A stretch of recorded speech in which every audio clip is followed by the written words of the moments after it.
Horror कहानियां थी। रानी, आरती, विजय, रोहित और चेतन एक ही कॉलेज में पढ़ते थे और अच्छे दोस्त थे। पिछले कई दिनों से वे सब नए साल की पार्टी पर डिस्कशन कर रहे थे, लेकिन कोई भी आइडिया उन्हें पसंद नहीं आ रहा था। अरे यार, न्यू ईयर पार्टी के लिए मेरे पास एक जबरदस्त आइडिया है, अगर तुम लोग हाँ बोलो तो। क्या आइडिया है बताना, क्योंकि हम सोच रहे हैं कि इस बार नए साल की शुरुआत कुछ डिफरेंट तरीके से होनी चाहिए। अच्छा, मैं बताता हूँ। देखो, यहाँ से 10 किलोमीटर दूर राजश्री पैलेस है। किसी जमाने में यहाँ पर राजा महाराजा रहा करते थे, लेकिन फिलहाल ये ऐसे ही पड़ा हुआ है।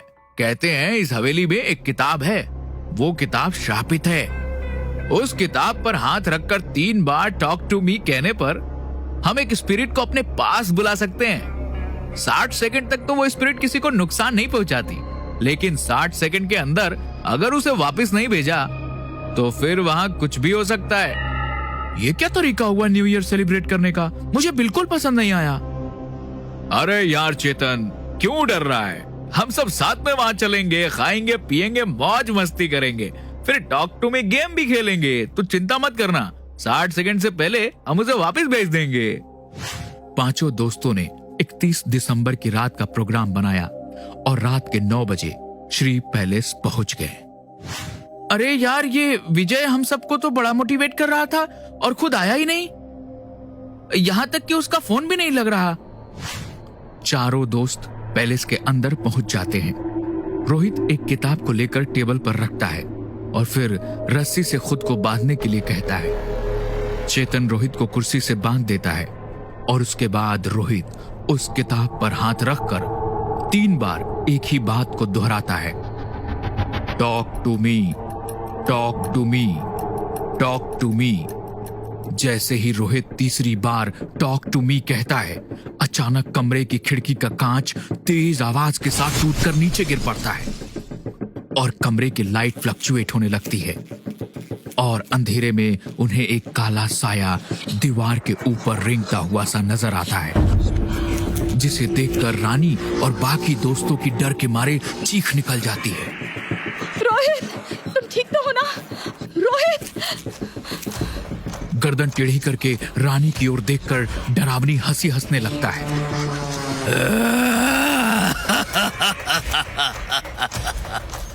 रोहित, क्या हो रहा है तुम्हें?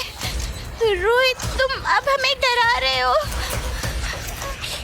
आरती की बात सुनकर रोहित अचानक से हंसना बंद कर देता है और खा जाने वाली नजरों से आरती की ओर देखने लगता है। मुझे कुछ नहीं लग रहा गाइस। रोहित, 7 सेकंड पूरे होने वाले हैं, अपना हाथ किताब पर से हटाओ जल्दी। रोहित पूरी ताकत लगाकर अपना हाथ किताब पर से हटाने की कोशिश करता है। मेरा हाथ कोई मरोड़ रहा है।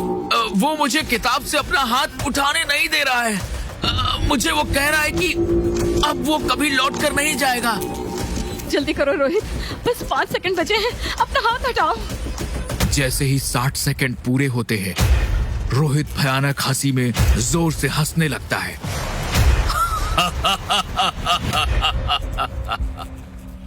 Oh my God, I think Rohit is पॉसेस्ड।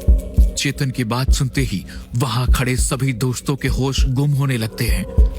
तभी कमरे की लाइट ऑन हो जाती है और विजय हंसते हुए अंदर आ जाता है।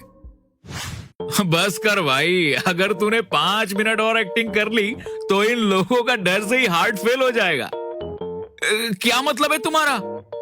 मतलब मजाक कर रहे थे हम दोनों मिलकर। ये हम दोनों ने मिलकर प्लान बनाया था कि तुम सबकी डराकर झिग्गी बदवा दे। मानना पड़ेगा भाई, तुम सारे के सारे एक नंबर के डरपोक हो।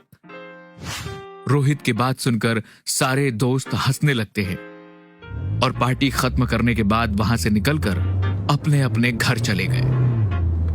कुछ दिन बाद रानी के हॉस्टल रूम में रात के समय दस्तक होने लगी। कौन है? रानी की बात का दूसरी तरफ से जवाब नहीं आया तो रानी ने धीरे से दरवाजा खोलकर देखा। सामने एक 21 साल की लड़की खड़ी हुई है। हाय, मेरा नाम विशाखा है। मैंने एमफिल में एडमिशन लिया है। मन नहीं लग रहा था, देखा तुम्हारे रूम की लाइट जल रही है तो सोचा तुमसे बात कर लेती हूँ। विशाखा और रानी देर रात तक बातें करते रहते हैं और अच्छे दोस्त बन जाते हैं। अगले दिन रानी विशाखा को लेकर अपने 4 ग्रुप से मिलवाने ले जाती है। Vishakha, meet my group. हम बेशक कॉलेज में अलग अलग कोर्स में हैं, लेकिन हमारी बॉन्डिंग एकदम जबरदस्त है। विशाखा रानी के सारे दोस्तों से मिलती है। बातों ही बातों में चेतन रानी को श्री पैलेस वाले घटना के बारे में बताने लगता है। बड़े डरपोक हो यार तुम सब। हिम्मत है तुम मुझे डरा कर दिखाओ।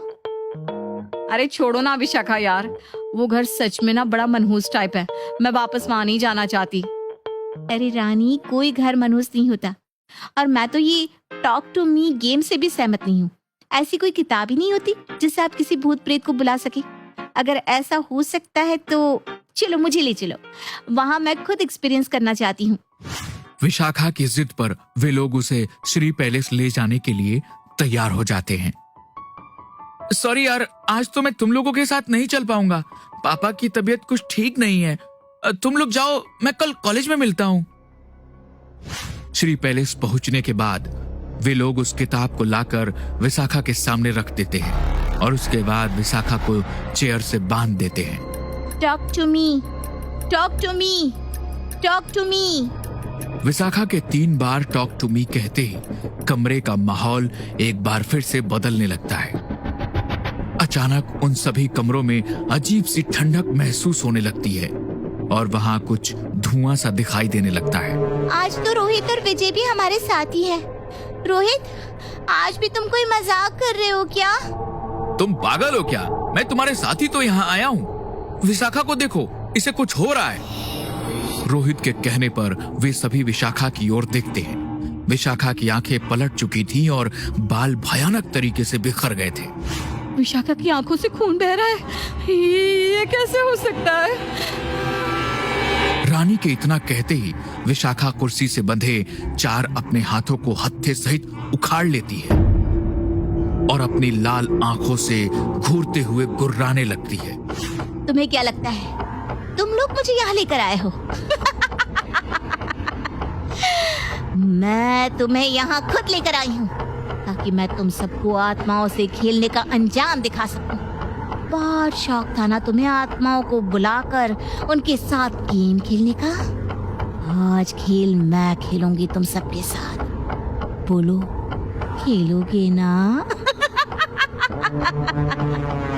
विशाखा की बात सुनकर उन सभी का डर से बुरा हाल हो गया था।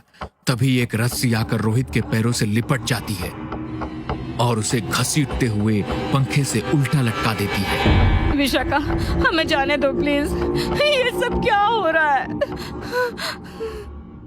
दूसरी तरफ चेतन अपने घर में बैठे हुए मोबाइल पर कुछ फोटोज देख रहा होता है कि अचानक उसकी नजर एक फोटो पर पड़ती है। ये फोटो में मेरे पीछे काली परछाई क्या दिखाई दे रही है? चेतन घबराकर एक के बाद एक कई सारे ग्रुप फोटोज चेक करता है। सभी में उसके साथ कोई काली सी परछाई खड़ी दिख रही है। ओह माय गॉड, अब समझ में आ रहा है। बाकी सब तो पिक्चर में हैं, बस विशाखा नहीं है। उसकी जगह ये काली परछाई है। क्या चक्कर है इसका? डर से चेतन के रोंगटे खड़े होने लगते हैं।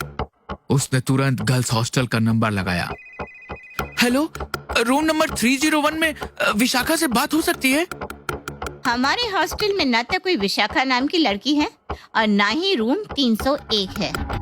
चेतन, रानी, आरती और बाकी के दोस्तों को भी एक एक करके नंबर मिलाता है, लेकिन सबका फोन ऑफ दिखा रहा था। हेलो पिंकी, तुमसे एक बात पूछनी है। क्या तुम रानी की फ्रेंड विशाखा को जानती हो? यार कौन है ये विशाखा? रानी भी उसकी बात करती रहती है। वैसे मुझे आज ही पता चला कि कई सालों पहले 301 नंबर में एक लड़की ने सुसाइड कर लिया था। बाद में कई शिकायतें आई कि वो कमरा हॉन्टेड है, इसलिए एडमिनिस्ट्रेशन ने 301 कमरा हमेशा के लिए तोड़वा दिया। हमारे हॉस्टल में तो कोई 301 नंबर का रूम ही नहीं है यार। मैं 2 दिन के लिए अपने घर क्या चली गई।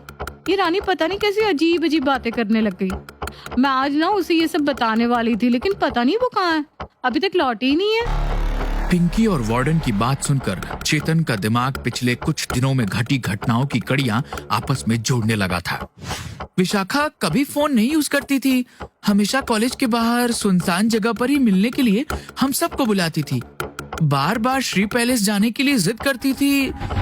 इसका मतलब जिस लड़की को हम इतने दिन से अपना दोस्त समझ रहे हैं वो एक आत्मा है। और अगर ये बात सच है तो मेरी दोस्त बहुत बड़ी मुसीबत में है। मैं क्या करूं?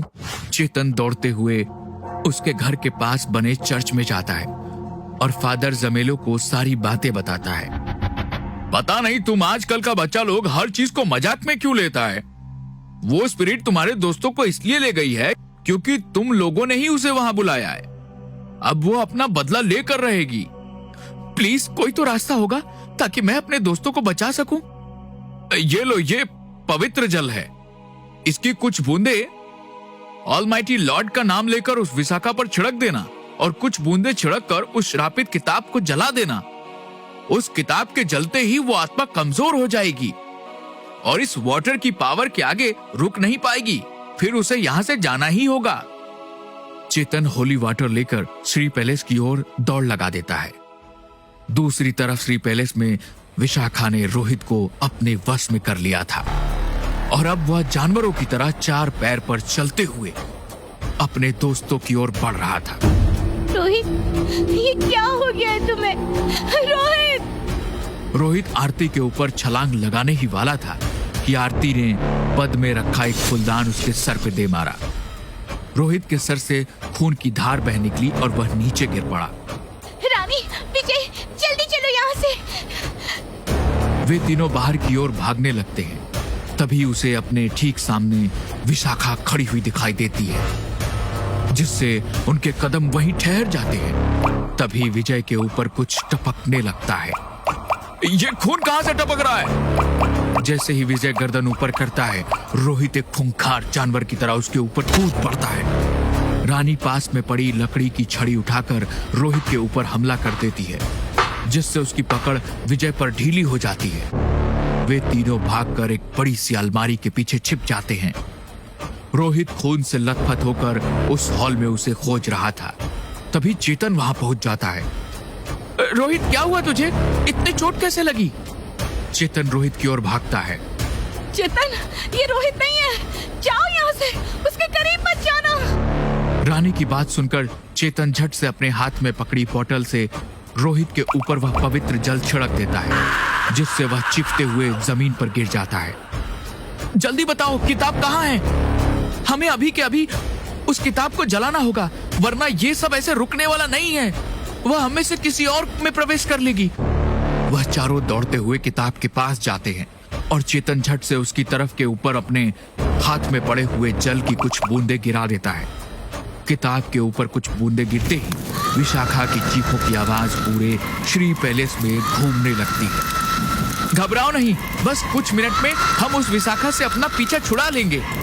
चेतन जल्दी से किताब को आग लगा देता है। किताब के जलते ही वहां सब कुछ पहले की तरह सामान्य हो जाता है। वह चारों दौड़ते हुए अपने दोस्त रोहित के पास आते हैं। रोहित बहुत बुरी तरह घायल हो चुका था। उसके शरीर की कई हड्डियां टूट गई थीं और जगह जगह से खून बह रहा था, लेकिन उसकी सांस अभी भी चल रही थी। वे चारों जल्दी से उसे उठाकर अपने साथ अस्पताल ले जाते हैं, जहां उसकी जान बच जाती है।